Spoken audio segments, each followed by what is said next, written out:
पहुंच चुके हैं जालंधर। हमारी ट्रेन हो चुकी थी पूरी 4 घंटे लेट। मेरे साथ यहाँ पे आए हैं मेरे 2 और दोस्त तुषार और कैलाश। अब हम यहाँ से सीधे निकल रहे हैं धर्मशाला के लिए और होने वाला है बहुत फन। हाँ भाई लौंडो। राज जी क्या हाल है? ये है तुषार। हाँ जी भाई। हाँ भाई ये है हमारा कैलाश भाई। और ये शुरुआत होती है जालंधर से सीधे धर्मशाला।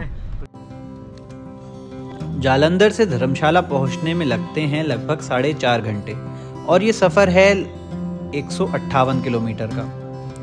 खूबसूरत नज़ारों को देखते हुए चिंतपूर्णी माता के दर्शन करने के बाद हम आ पहुंचे कांगड़ा सिटी। कांगड़ा सिटी से धौलाधर रेंज एकदम साफ दिखने लगती है। सफ़ेद बर्फ से ढके हुए विशाल धौलाधर इस जगह की खूबसूरती को निश्चित रूप से और बढ़ाते हैं। हमने धर्मशाला पहुंचकर होटल लिया लगभग 1200 रुपये में, जिसकी बालकनी से देखा ये खूबसूरत सा धर्मशाला शहर का नज़ारा और आसमान में चमक रहा था चांद। सुबह से ट्रैवल करते करते हम थक चुके थे, तो हमने सोचा चलो बाहर चल के धर्मशाला के प्रसिद्ध मोमोज खाए जाएं, और हम निकल पड़े।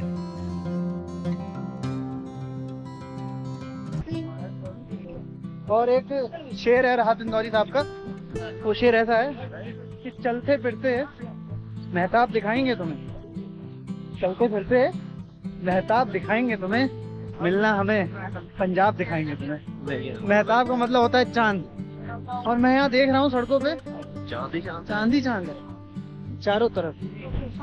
और खूबसूरत सा ये धर्मशाला का मार्केट है, इसको हम एक्सप्लोर कर रहे हैं, ये ढूंढ रहे हैं काम की चीज।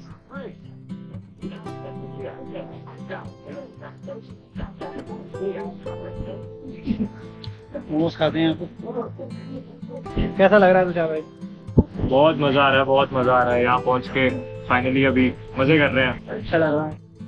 हो गया भाई, हो गया यार। क्या हुआ भाई? हो गया इसको कुछ क्या हो गया। और रितेश भाई को मजा आ गया है बिल्कुल। चांद पे है रितेश भाई, लाइट फील कर रहे हैं, चांद पे पहुंच चुके हैं थोड़ी देर में ही। रितेश ने पी ली थी टमाटर की चटनी, जिसको पीकर वो काफी लाइट फील कर रहा था।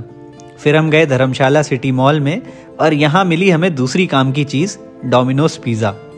डिनर कुछ खास नहीं करा, पिज्जा खाकर हम रूम पे आकर सो गए। और ये है धर्मशाला का हमारे बालकनी से व्यू सुबह सुबह। और इधर हिमालय पीक्स अलग चमकनी शुरू हो चुकी हैं। और नहा धो के मैं यहाँ पे रेडी हूँ बिल्कुल। अब मैं यहाँ से अब चेकआउट करने के लिए निकल रहा हूँ। इसके बाद हम जाएंगे नड्डी व्यू पॉइंट। ये रहा हमारा रूम जहाँ हमने कल स्टे किया था। बहुत बढ़िया रूम था ये, और इसके लिए हमने केवल दिए हैं 1300 रुपये। 1300 रुपये के हिसाब से काफ़ी अच्छा रूम है। इसमें हम 4 लोग आराम से आ गए थे, 3 लोग डबल बेड पे, 1 जना सिंगल बेड पे। खाना भी यहाँ पे सब बढ़िया मिल जाता है। और नीचे चलते हैं। और सुबह की इस चमकती हुई धूप में हम निकलने वाले हैं। उधर खड़े हमारे दोस्त। क्या बात है, मतलब पहाड़ों पे जो वाइब होती है वो अलग ही होती है। दिल गार्डन गार्डन हो जाता है। पहाड़ की इसी वाइब को एंजॉय करने के लिए हम अपने रूम से चेकआउट करके अब जा रहे थे नड्डी व्यू पॉइंट। धर्मशाला से जब हम मैक्लोडगंज की तरफ जाते हैं तो लगभग 8 किलोमीटर की दूरी पर ये एक ऐसा पॉइंट है जहां से धौलाधर रेंज और करीब से दिखती है। रास्ते में पड़ती है धर्मशाला की डल लेक। यहाँ पर भी दिन के समय में काफ़ी टूरिस्ट आके बोटिंग करते हैं और अपना टाइम स्पेंड करते हैं। खैर हम यहाँ तो नहीं रुके, पर हम जाके सीधे पहुँच गए नड्डी व्यू पॉइंट। मात्र 100 रुपये में पार्किंग में गाड़ी खड़ी कर इस चमकते हुए सूरज की तरफ बढ़ते हुए हम जा पहुँचे एक रेस्टोरेंट पे, जहाँ पर हमने पी चाय। वहीं पास में लगभग 1 किलोमीटर की दूरी पर है सहज मेडिटेशन पॉइंट। इस जगह की जो शांति है वो मन को प्रसन्न कर देती है। धौलाधर की ठंडक के आगे बैठकर मेडिटेशन करने में वाकई कितना मज़ा आता होगा। शायद यहाँ कोई स्कूल भी था जो उस दिन नहीं खुला था। फिर यहाँ से टहलते हुए हम आए नड्डी व्यू पॉइंट पे। इस जगह पर हमने थोड़ी फोटोग्राफी करी, धौलाधर को करीब से निहारा और फिर हम यहाँ से चलते बने अपनी अगली डेस्टिनेशन के लिए, जो थी मैक्लोडगंज। मुझे राहत इंदौरी साहब का एक और शेर याद आ गया, राह के पत्थर से बढ़कर कुछ नहीं है मंजिलें, रास्ते बुलाते हैं सफ़र जारी रखो। तो हम भी अपना सफ़र जारी रखते हुए पहुंच चुके थे मैक्लोडगंज। 1960 से प्रवासी तिब्बती इस स्थान पर रह रहे हैं। जनवरी के टाइम पर मैक्लोडगंज और धर्मशाला में अच्छा खासा स्नोफॉल हो जाता है और काफ़ी मात्रा में टूरिस्ट भी आते हैं। स्पेशली वीकेंड्स पर ये जगह बिल्कुल फुल रहती है।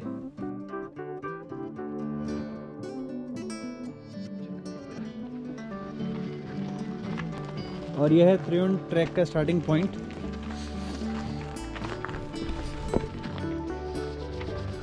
यहाँ पे गाड़ी पार्क कर दी हम। थैंक यू जी, हमने गाड़ी पार्क कर दी है। हम ट्रैक तो नहीं करेंगे, बस हम थोड़े से नज़ारे लेने जा रहे हैं।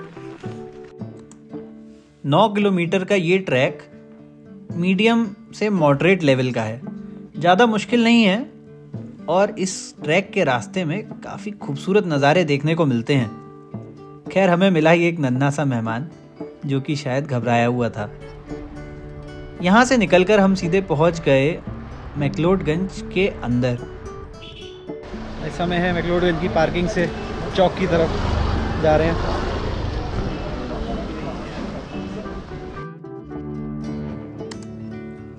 ये है मैक्लोडगंज का मेन चौक। यहाँ से चारों तरफ मैक्लोडगंज बसा हुआ है। हमने मैक्लोडगंज का मार्केट एक्सप्लोर करना शुरू किया। बुक्स शॉप्स, एंटीक आइटम्स की शॉप, चाहे बड़ी शॉप्स हो चाहे छोटी, हर शॉप के ऊपर फ्री तिब्बत का नारा लिखा हुआ था।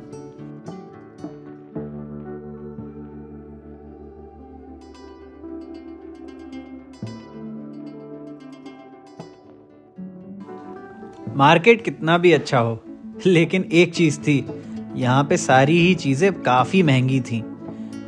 खैर देखते देखते हम पहुंच गए कालचक्र मोनेस्ट्री। यहाँ मौजूद था प्रार्थना चक्र। हर चक्र पर कुछ मंत्र लिखे होते हैं और इन्हें क्लॉकवाइज डायरेक्शन में घुमाने से ऐसा माना जाता है कि विजडम प्राप्त होता है। हमने भी ये चक्रों को घुमाकर प्रार्थना करी और फिर हम वहाँ से निकल गए सीधे दलाई लामा मोनेस्ट्री के लिए। ये मेरा हिमाचल का पहला दौरा था। इससे पहले कभी भी मैं हिमाचल प्रदेश नहीं आया, लेकिन हाँ, धर्मशाला और मैक्लोडगंज घूमने के बाद मुझे ऐसा लग रहा है कि आने वाले समय में मैं यहाँ दोबारा ज़रूर आना चाहूँगा। शायद तब जब यहाँ स्नोफॉल हो गया होगा। मुझे पता चला कि धर्मशाला से मैक्लोडगंज तक हमें गाड़ी से आने की ज़रूरत नहीं है, हम स्काईवे से भी आ सकते हैं। यहाँ पे था धर्मशाला स्काईवे का गेट, जो कि केवल 300 रुपये में हमें धर्मशाला से मैक्लोडगंज रोपवे के थ्रू पहुँचा देता है। खैर रोपवे से तो क्या ही नज़ारा दिखता होगा। थोड़ा सा आगे बढ़ते हैं तो टेम्पल चौक आ जाता है। इसके सामने लगी है गौतम बुद्ध की एक शांत स्वरूप में प्रतिमा। यही रास्ता है जिससे हम मोनेस्ट्री के अंदर प्रवेश करते हैं। सबसे पहले सीधे हाथ पर मार्टियर्स मेमोरियल बना हुआ है, जो उन लोगों की याद में बनाया गया है जो शहीद हो गए थे। दलाई लामा कहते हैं एक अनुशासित मन ही खुशी ढूंढ सकता है। यदि मन अनुशासित नहीं है तो वो हमेशा दुख की ओर ही अग्रसर रहेगा। वैसे तो दुख और खुशी दोनों ही मन की अवस्था ही होती हैं, लेकिन यदि हमारा मन अनुशासित होगा तो जाहिर सी बात है कि हम ज़्यादा खुश रह पाएंगे। हम पहुंच गए दलाई लामा टेम्पल के अंदर। यहाँ गौतम बुद्ध की एक प्रतिमा लगी है, साथ ही अष्टधातुओं से बनी हुई एक प्रतिमा जो कि पूर्व में खंडित हो गई थी, उसके कुछ अवशेष रखे हैं। इसको वह लोग काफी पूजनीय मानते हैं। बौद्ध धर्म की परंपराओं और अनुशासन के बारे में जानते हुए हम दलाई लामा टेम्पल से बाहर आए। फिर हम मैक्लोडगंज की इन तंग गलियों से निकलते हुए जाने लगे भागसूनाथ वाटरफॉल, लेकिन संडे होने की वजह से वहाँ काफ़ी भीड़ थी, तो हम वहाँ से वापस आ गए धर्मशाला। धर्मशाला के सिटी व्यू पॉइंट से पूरे धर्मशाला का एक शानदार नज़ारा दिखता है। खड़ौता व्यू पॉइंट पर छोटा सा ट्रैक करने के बाद हमें दिखती हैं धौलाधर की सफ़ेद बर्फ से ढकी हुई शानदार पहाड़ियाँ, साथ ही पुरानी चामुंडा का मंदिर और नीचे बहती हुई नदी, जो कि आज के बने हुए चामुंडा मंदिर के पीछे से बहती है। इस जगह पर चारों तरफ विशाल हिमाचल की पहाड़ियाँ देखने को मिलती हैं और नीचे की तरफ बसा हुआ धर्मशाला शहर। इस पॉइंट पर कुछ देर आनंद करने के बाद हम यहाँ से निकल के जा पहुँचे चामुंडा देवी मंदिर। चामुंडा देवी मंदिर एक शक्ति पीठ के रूप में प्रसिद्ध है। इसको चामुंडा नंदिकेश्वर नाथ के नाम से भी जाना जाता है।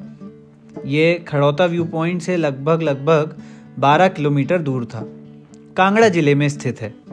इस मंदिर में नदी के पीछे शमशान घाट है, जहाँ पर हर समय चिता जलती रहती हैं। हमने मंदिर में दर्शन करे, फिर कुछ देर नदी में भी आनंद किया। अब हमारी ट्रिप खत्म करने का समय आ गया था और समय था हिमाचल को अलविदा कह देने का। हम यहाँ से निकल गए जालंधर के लिए, जहाँ से शाम को 8 बजे ट्रेन पकड़कर मैं पहुँच चुका था अपने घर वापस।